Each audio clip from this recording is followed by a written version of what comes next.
right, thank you everyone for coming.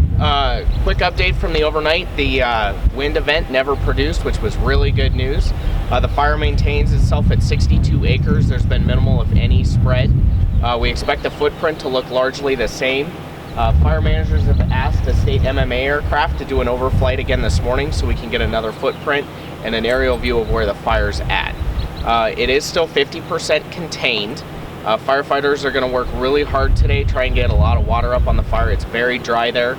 I think I mentioned last night, one of the firefighters said that it feels like June up there. It's just there's no moisture. So they're going to work really hard on that today. They will have some air operations going. It will not be as dramatic as yesterday. They'll have one Type 3 helicopter doing bucket drops as needed. The plan for today is there's about 50 fire apparatus that will be up and around the fire area. We have about 180 firefighters that will be active within that zone. The hottest part of the fire is still in that northwest quadrant where it started, up by Sunshine Canyon, Timber Lane, that general area.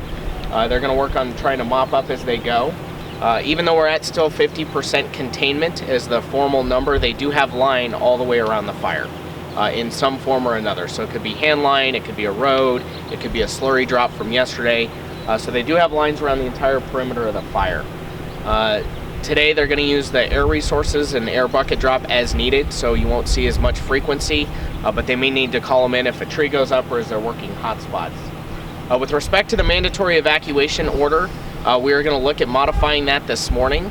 Firefighters are fairly comfortable with where the fire is at now to allow residents to go back home sometime this morning. There are a number of firefighters. I think I mentioned 180 will be active in that area, probably on this side of the fire.